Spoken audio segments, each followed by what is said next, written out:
حضور کی ذات کا تعارف، حضور کی صفات کا تعارف، حضور کے کمالات کا تعارف، حضور کے منصب کا تعارف، حضور کی نبوت کا تعارف، حضور کی رسالت کا تعارف، یہ اللہ کریم نے عالم ارواح میں کروایا. عام لوگوں کے سامنے نہیں، انسانیت کا حسن انبیاء کرام ان کے سامنے کروایا. نبیوں کی روحوں کے سامنے اللہ کریم نے اپنے محبوب پیغمبر کا تعارف کروایا. اکیلی ذات میرے آقا کریم صلی اللہ علیہ وآلہ وسلم کی دنیا میں آئے نہیں، اللہ کریم ان کے تذکرے پہلے کروا رہا ہے. لوگوں کے سامنے ان کے نام کے چرچے پہلے کیے جا رہے ہیں. اسی وجہ سے تو امام اہل سنت مجدد دین و ملت شاہ امام احمد رضا خان آپ نے فرمایا زمین و زمان تمہارے لیے، مکین و مکان تمہارے لیے، چنین و چنا تمہارے لیے، بنے دو جہاں تمہارے لیے، دہن میں زبان. اعلیٰ حضرت کہہ رہے ہیں ہمارے منہ کے اندر زبانیں اس لیے نہیں کہ ہم دنیا داروں کے نعرے لگائیں، ہمارے منہ کے اندر زبانیں اس لیے نہیں کہ دنیا داروں کی تعریف کریں. یہ اللہ کریم نے زبانیں آقا کریم کے صدقے میں عطا کی ہے، اس لیے اعلیٰ حضرت کہتے ہیں دہن میں زبان تمہارے لیے، بدن میں ہے جان تمہارے لیے، ہم آئے جہاں تمہارے لیے، اٹھے بھی وہاں تمہارے لیے. تعارف کرانے والے کا اپنا وزن بھی دیکھا جاتا ہے. متعارف کرانے والا کون ہے، اس کی اپنی حیثیت کیا ہے، وہ کتنا قابل ہے، وہ کتنا شعور والا، کتنا باصلاحیت، اس کا اپنا کرائیٹیریا کیا ہے، اس کے وجود کی اہمیت کیا ہے، اس کی زندگی کا دورانیہ کیا ہے، اس کے اندر تقوی اور طہارت کیا ہے، اس کے اندر کمال کیا ہے. یہ تعارف کرانے والے کا دیکھا جائے گا. اگر تعارف کرانے والا بڑا ہے، مطلب ہے جس کا تعارف کرایا جا رہا ہے وہ بھی بڑا ہے. جتنا کوئی بڑا بندہ کسی کا تعارف کرائے، اتنا جس کا تعارف کرایا جا رہا ہے اس کا وزن محسوس ہوگا، اس کا مقام پتہ چلے گا. میرے بھائی، میرے آقا کا پہلا تعارف مخلوق نے نہیں کروایا، خالق نے کروایا، دنیا والوں نے نہیں کروایا، اللہ رب العالمین نے کروایا ہے. میرے آقا کریم کی پہچان میرے رب العالمین نے کرائی ہے. عام لوگوں کے سامنے نہیں، عام مخلوق کے سامنے نہیں، نبیوں کی ارواحوں کو اکٹھا کر کے رب العالمین نے تعارف کروایا. فرمایا اے عالم ارواح میں نبیوں کی روح سن لو، میں تمہیں تاج نبوت دے کے بھیجوں گا. بھیجنے کا مقصد کیا ہے؟ تم نے جا کے ہوکا دینا ہے. ہم پیغام دینے کے لیے آئے ہیں، ہم میسج چھوڑنے کے لیے آئے ہیں، ہم تعارف کروانے کے لیے آئے ہیں، ہم پہچان کروانے کے لیے آئے ہیں. کائنات کا دولہ تو آخر پہ تشریف لائے گا. حضور کا تعارف اللہ نے کرایا اور پھر ہر نبی نے کرایا. یعنی کوئی نبی ایسا نہیں ہے جس نے آ کے اپنی امت کو حضور کے بارے میں نہ بتایا. کوئی نبی ایسا نہیں، کوئی پیغمبر ایسا نہیں جس نے آ کے میرے آقا کریم صلی اللہ علیہ وآلہ وسلم کی بات نہ کی ہو. اعلیٰ حضرت اس لیے تو کہتے ہیں سب سے اولا لا ہمارا نبی، سب سے بالا ہمارا نبی، خلق سے اولیاء سے رسول اور رسولوں سے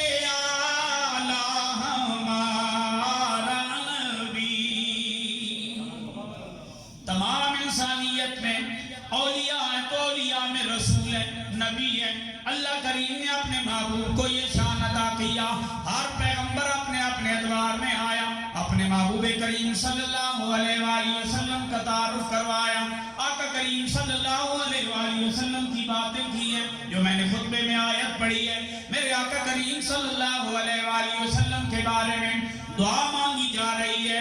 دعا مانگنے والا بندہ کوئی عام انسان نہیں ہے، دعا مانگنے والا بندہ پیغمبر ہے، آمین کہنے والا بندہ بھی پیغمبر، دعا مانگنے والا بندہ اللہ کا رسول، آمین کہنے والا بندہ بھی اللہ کا رسول، دعا مانگنے والا بندہ بھی نبی، آمین کہنے والا بندہ بھی نبی۔ پھر دعا عام حالات میں نہیں مانگی گئی، بعض دعائیں وہ ہوتی ہیں جو عام حالات کے اندر مانگی جاتی ہیں، بعض دعائیں وہ ہوتی ہیں جو اسپیشلی کسی موقع کے اوپر بڑا اہتمام کرنے کے بعد، بڑا انصرام کرنے کے بعد مانگی جاتی ہیں۔ حضرت ابراہیم خلیل اللہ نے دعا جب مانگی، یہ وہ موقع ہے جب انہوں نے اللہ کے گھر کو تعمیر کیا، خانہ کعبہ کی تعمیر کی۔ خانہ کعبہ کو تعمیر کون کر رہا ہے؟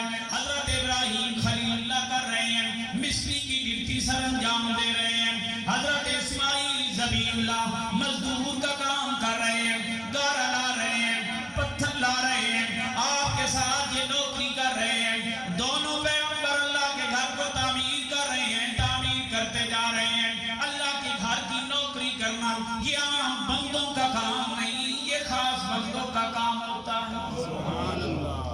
بعض بندے مسجد کے اندر آتے ہیں، کہتے ہیں ہمیں صافی ٹھیک نہ کرنا پڑے، پکھا چل رہا ہے تو ہمیں بند کرنے کی بھی زحمت نہ اٹھانی پڑے، مسجد کی بجلی ضائع ہو رہی ہے، ہمیں وہاں بھی اپنی توانائیاں نہ لگانی پڑے، بس ہم آئیں مسجد کا پانی استعمال کریں، مسجد کی بجلی استعمال کریں، مسجد کی سہولیات سے فائدہ اٹھائیں، دو سجدے کریں واپس چلے جائیں۔ میں نے کہا میرے بھائی تیری عزت اس میں نہیں کہ مسجد کو کم سمجھ، تیری عزت اس میں ہے کہ مسجد کو اللہ کا گھر سمجھ، مسجد کو اللہ کا گھر سمجھ کے اندر مسجد کے اندر آ، اللہ تعالیٰ کی عبادت کر۔ یہ کمزور لوگوں کا کام نہیں، یہ اللہ والوں کا کام ہے۔ اللہ کے بندے اللہ کے گھر کو آباد کرتے ہیں، اللہ کے بندے اللہ کے گھر کو تلاوت سے آباد کرتے ہیں، اللہ کے بندے اللہ کے گھر کو سجدوں سے آباد کرتے ہیں، اللہ کے بندے اللہ کے گھر کو تسبیحات سے آباد کرتے ہیں،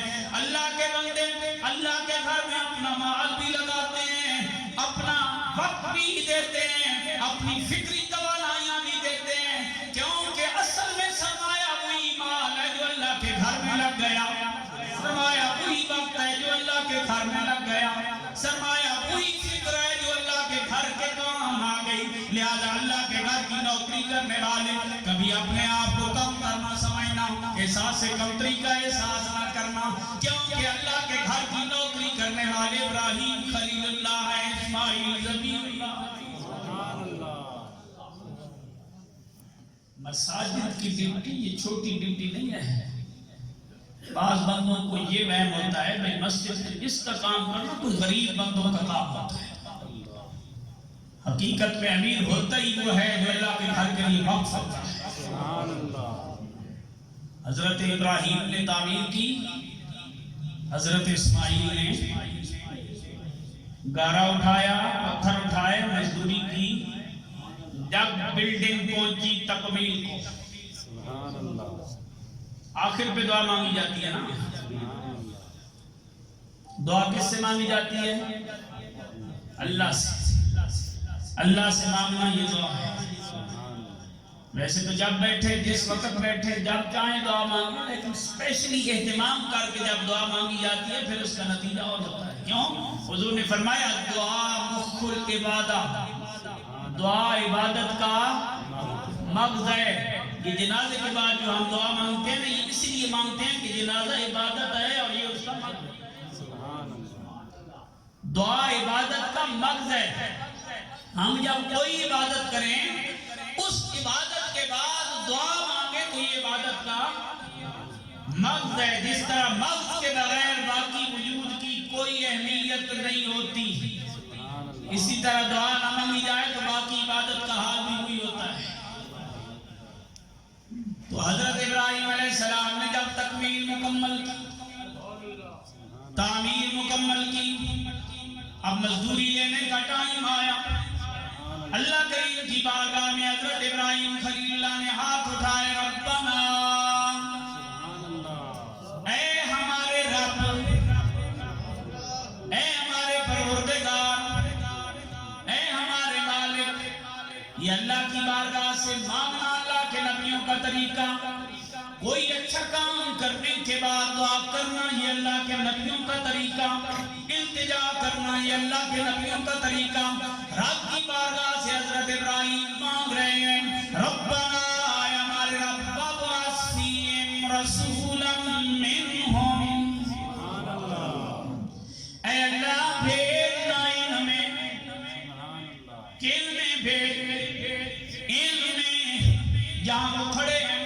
علماء تشریف فرمائیں، آقا کریم صلی اللہ علیہ وآلہ وسلم جس وقت آپ کے لیے دعا مانگی گئی اس وقت حضرت ابراہیم کے 4 بیٹے زندہ ہیں، ایک کا نام اسماعیل، ایک کا نام اسحاق، ایک کا نام مریم، ایک کا نام مدائن۔ 4 بیٹے حضرت ابراہیم خلیل اللہ کے اس وقت موجود ہیں، مگر مزدوری کرنے کے لیے حضرت اسماعیل آئے۔ میرے ساتھ حضرت اسماعیل کی ہے، مزدوری ساتھ حضرت اسماعیل کی ہے، اور اس مزدوری کے بعد جب دعا مانگی گئی، دعا حضرت ابراہیم نے مانگی ہے، آمین حضرت اسماعیل نے کہی ہے، اور اللہ کریم کا یہ دستور آ رہا ہے، جو بندہ دعا مانگتا ہے، جو دعا وہ مانگ رہا ہے، جیسا صلہ اسے دیا جائے گا ایسا ہی آمین کہنے والے کو دیا جائے گا۔ لہذا حضرت ابراہیم خلیل اللہ نے دعا مانگی، باری تعالیٰ مقبول فرمانا ان میں، کن میں جہاں ہم کھڑے ہیں، جس جگہ پہ ہم موجود ہیں، یہ جگہ مکہ شہر ہے۔ دعا مانگنے والے 2 بندے ہیں، حضرت ابراہیم کے 4 بیٹوں میں ایک بیٹا حضرت ابراہیم کے ساتھ آیا، مکے کے اندر کھڑے ہو کے دعا مانگی گئی، کعبے کی تعمیر کے بعد دعا مانگی گئی۔ آقا کریم صلی اللہ علیہ وآلہ وسلم گروہ انبیاء میں حضرت ابراہیم کے بعد اکیلے نبی ہیں جو مکے میں آئے، جو حضرت ابراہیم اور اسماعیل کی اولاد سے آئے۔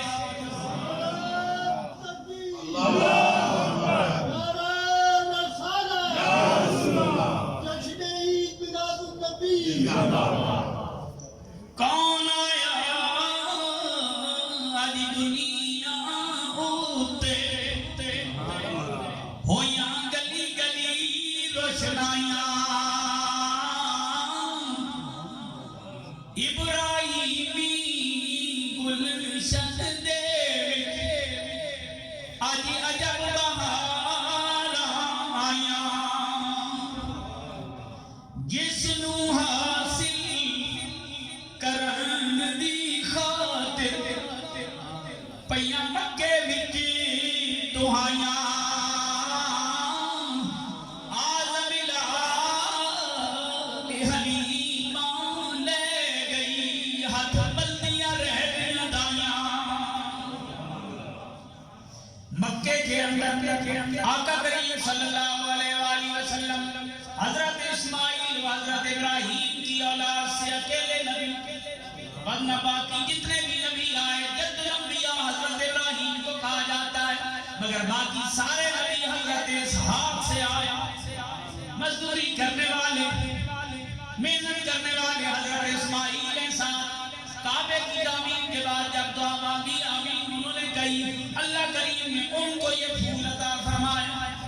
آقا کریم صلی اللہ علیہ وآلہ وسلم کے لیے دعائیں پہلے مانگی گئی، حضور کے لیے یہ پہلے کہا گیا، باری تعالیٰ یہ لوگ ہیں، ہم نے تیرا گھر بنایا ہے، دنیا میں کعبہ پہلے بھی بنایا ہے، اس کے اندر امام پہلے بھی آئے ہیں، خطیب پہلے بھی آئے ہیں، اس کو آباد کرنے والے پہلے بھی آئے ہیں، لیکن آباد کرنے والے چلے گئے، بعد میں لوگوں نے کعبے کے اندر وہ رکھ دیے۔ اے باری تعالیٰ تیری بارگاہ سے ہم ایسا امام اور خطیب طلب کر رہے ہیں جو آ کے تیرا کعبہ تعمیر کرے، اسے آباد کرے، قیامت آ جائے مگر تیرے کعبے میں پھر بت نہ رکھے جائیں، ایسا کعبہ تعمیر ہو جائے، پھر یہاں پہ اوروں کی عبادت نہ کی جائے، اوروں کی پوجا نہ کی جائے، صرف تجھے اللہ اللہ کہا جائے، صرف تیری عبادت کی جائے۔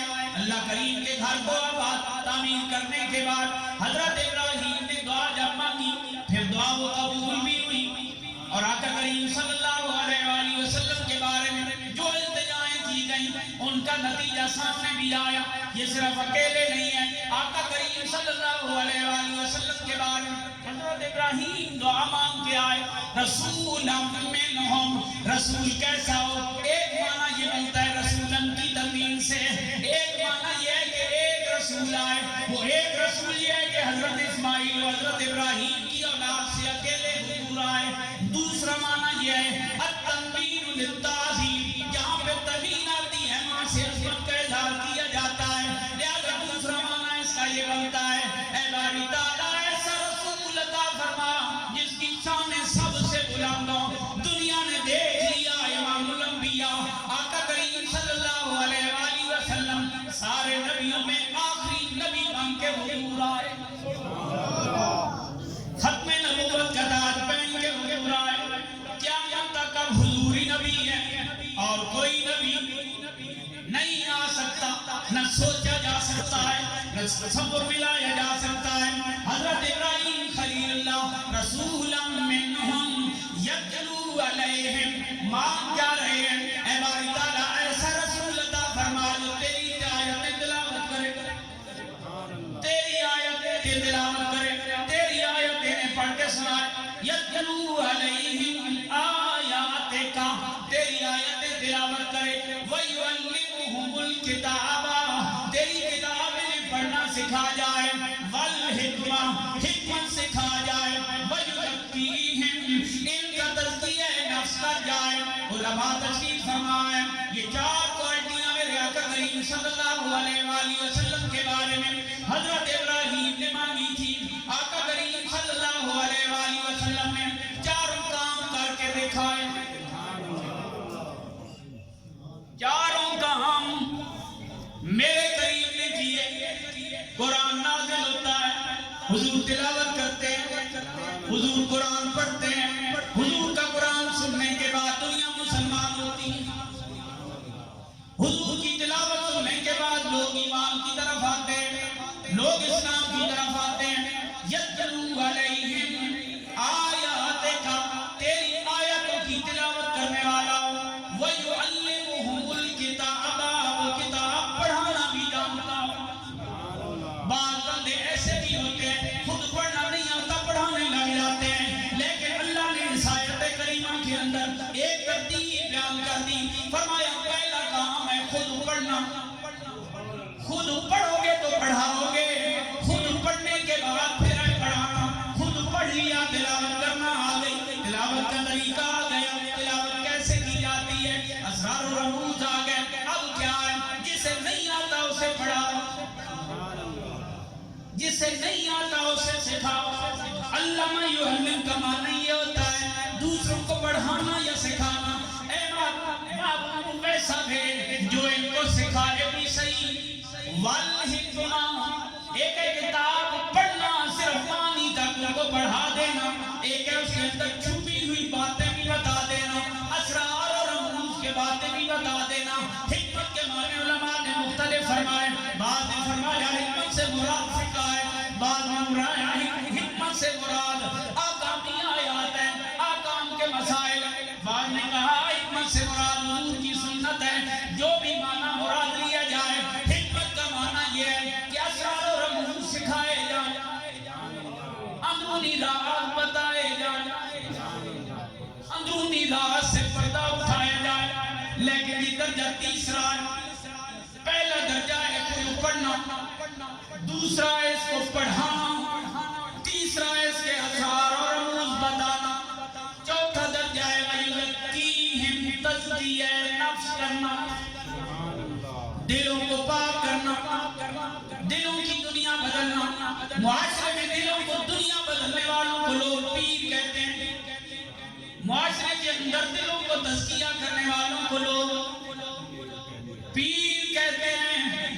اکثر پیر ہم نے وہ دیکھے تو پہلے درجے میں بھی پورے نہیں اترتے, یعنی تلاوت ہی نہیں کر سکتے, پھر پڑھا بھی نہیں سکتے, اسرار و رموز کو بھی نہیں جانتے. یہ تزکیہ نفس تو چوتھے درجے پہ آتا ہے. لہذا اس مقام پر پہنچنے کے لیے پہلے قرآن کو پڑھنا پڑے گا, قرآن کے اسرار و رموز کا غوطہ لگانا پڑے گا, قرآن کو سیکھنا پڑے گا.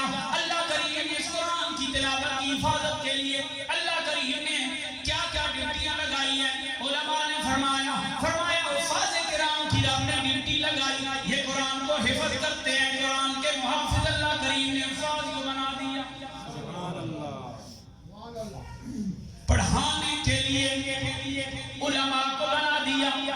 سکھانے کے لیے علماء کو بنا دیا، تزکیہ نفس کرنے کے لیے اولیاء کو بنا دیا۔ یہ وہ طبقات ہیں جو قرآن کے اسرار و رموز آگے سکھا بھی رہے ہیں۔ آقا کریم صلی اللہ علیہ وآلہ وسلم کی یہ ساری صفات مانگی گئی، حضور کو اللہ نے عطا فرمائی۔ حضور نے دنیا کے اندر رہ کے اپنے غلاموں کو یہ ساری تعلیمات دی ہیں۔ یہ اکیلے پیغمبر نہیں ہیں، حضرت ابراہیم خلیل اللہ جو آقا کریم صلی اللہ علیہ وآلہ وسلم کی آمد کی بات کر رہے ہیں، میرے آقا سے 693 سال پہلے دنیا میں آنے والے حضرت عیسیٰ روح اللہ، یہ بھی رسول ہیں، یہ بھی پیغمبر ہیں، اور یہ ان میں شامل ہیں جن پر ابھی موت نہیں آئی۔ یہ جو ظاہری موت ہے اعلیٰ حضرت امام اہل سنت نے فتاوی رضویہ شریف میں لکھا، حضرت عیسیٰ علیہ السلام، حضرت ادریس علیہ السلام، یہ دو پیغمبر وہ ہیں جو آسمانوں پہ زندہ ہیں۔ حضرت الیاس علیہ السلام، حضرت خضر علیہ السلام، یہ دو پیغمبر وہ ہیں جو زمین پہ زندہ ہیں۔ یہ چار انبیاء وہ ہیں، امام اہل سنت لکھتے ہیں، یہ چار انبیاء وہ ہیں کہ جن پر یہ ظاہری موت ابھی نہیں آئی۔ حضرت الیاس علیہ السلام اور حضرت خضر علیہ السلام سال میں ایک مرتبہ حج کے موقع پر کنویں زمزم پہ ملاقات کرتے ہیں۔ ایک مرتبہ سال حج کرتے ہیں، وہاں پانی پیتے ہیں، وہاں ان کی ملاقات ہوتی ہے، پھر اگلے سال ہوتی ہے۔ حضرت خضر علیہ السلام کا کام یہ ہے کہ حضور کا میسج امت کے اولیاء تک پہنچا۔ تو یہ انبیاء کرام جو عالم ارواح میں وعدہ کر کے آئے تھے، وہ اپنی اپنی ڈیوٹیاں کر رہے ہیں۔ تو حضرت عیسیٰ روح اللہ یہ حضور سے پہلے انبیاء کے گروہ میں سے آخری نبی ہوتی ہے۔ تمام گروہ انبیاء کے آخری پیغمبر حضور ہیں۔ حضور سے پہلے حضرت عیسیٰ گزرے ہیں، انہوں نے بھی حضور کے بارے میں آ کے ہی لوگوں کو بتایا۔ وَمُبَشِّرًا بِرَسُولٍ يَأْتِي مِن بَعْدِهِ اسْمُهُ أَحْمَدُ۔ انہوں نے بھی لوگوں کو آگے حضور کا تعارف کروایا، حضور کے بارے میں بتایا، میں تمہیں بتا کے جا رہا ہوں میرے بعد ایک نبی آئے، ایک پیغمبر دنیا میں آنے والے ہیں، میں تمہیں ان کی بشارت دے کے جا رہا ہوں۔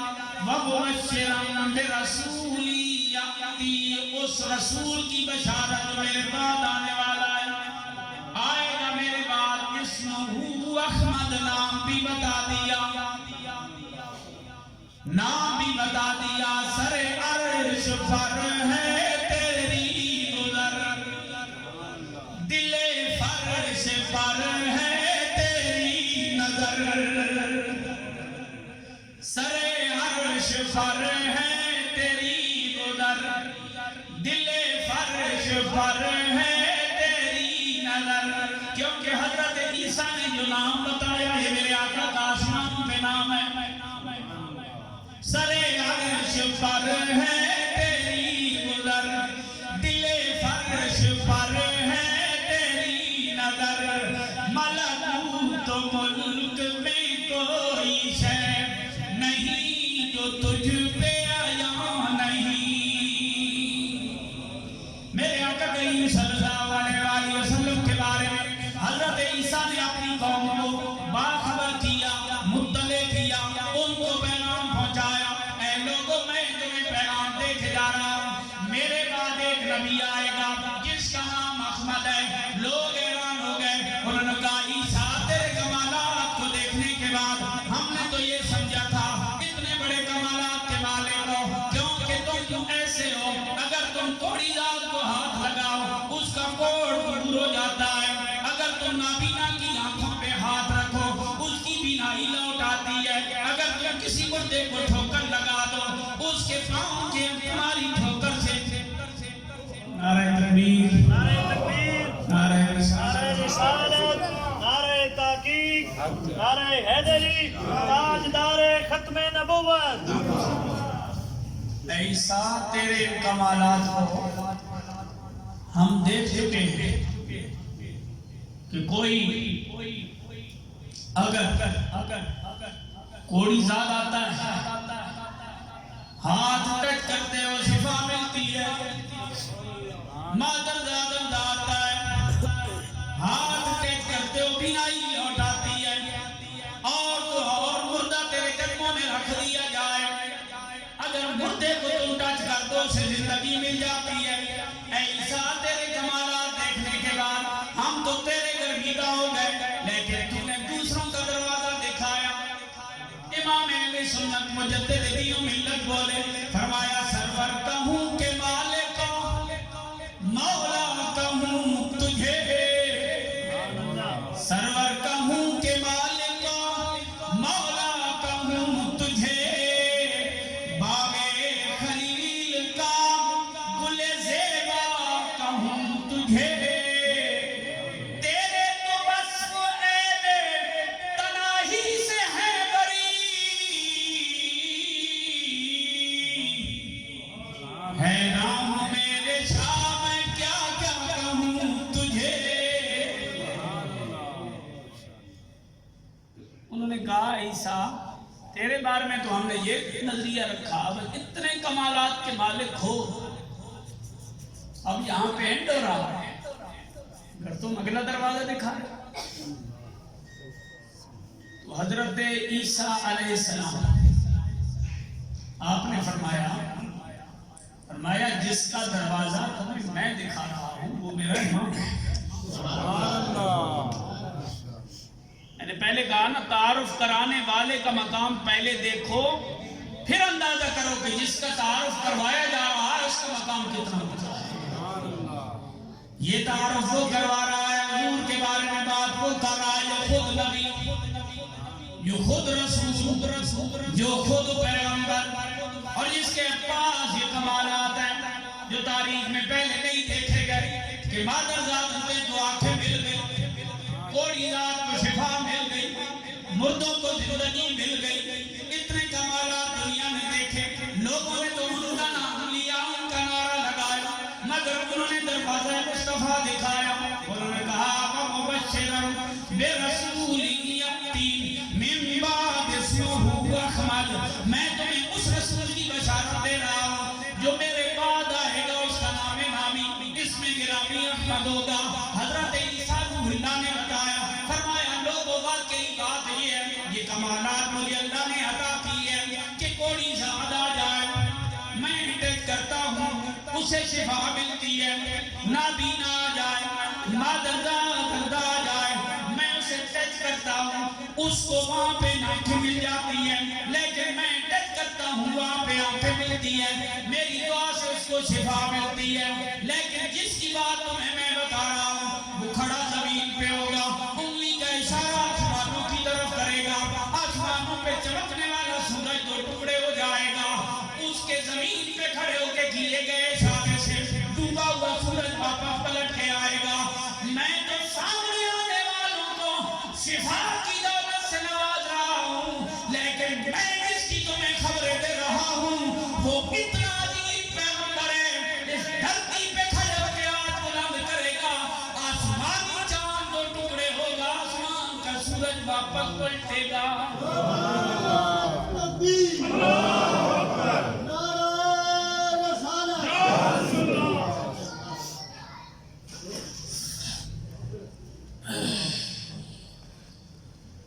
حضرت عیسیٰ نے فرمایا میرے پاس جب مردہ لایا جائے نا تو اس مردے کو میں ٹچ کرتا ہوں تو زندگی آتی ہے، لیکن مردہ کون ہوتا ہے؟ جس میں پہلے روح نہیں،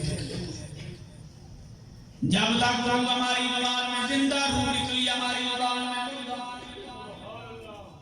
روح ہے تو زندہ روح چلی گئی تو ہم اسے مردہ بولتے تھے۔ فرمایا میں تو اس میں زندگی واپس لاتا ہوں جس میں روح رہ چکی ہوتی ہے، لیکن جس نبی کا دروازہ میں تمہیں دکھا رہا ہوں وہ ایسا پیغمبر ہے، اس کے ہاتھوں میں وہ بولیں گے جو کبھی نہیں بولے۔ اس کے پاس آ کے وہ بولیں گے جنہوں نے کبھی کلام نہیں کیا، جن میں زندگی کبھی آئی نہیں ہے، اس کے قدموں میں پتھر بھی بولیں گے، اس کے قدموں میں چڑیاں بھی بولیں گے، اس کے قدموں میں جانور بھی بولیں گے، اس کی بارگاہ میں آ کے سوکھے ہوئے تنے بھی آلوئے پیش کریں گے، اس کی بارگاہ کے اندر آ کے دنیا کی ہر چیز اپنی التجا لائے گی۔ لہذا میں تمہیں جو دروازہ دیکھا کے جا رہا ہوں، وہ دروازہ کوئی عام نہیں ہے، وہ خاص ہے۔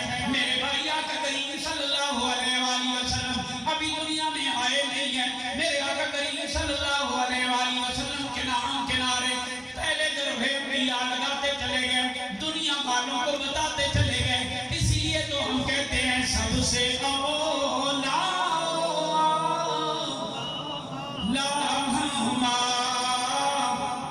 نبی، سب سے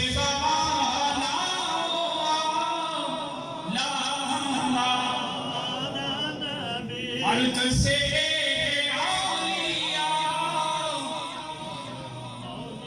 اولیاء سے رسل اور رسولوں سے امام بصیری آئے انہوں نے اپنے انداز لکھا وَكُلُّهُمْ مِن رَسُولِ اللَّهِ مُلْتَمِسٌ حرفًا مِنَ الْفَخْرِ وَرَجْفًا مِنَ الدِّيَمِ فَاقَ النَّبِيِّينَ فِي خَلْقٍ وَفِي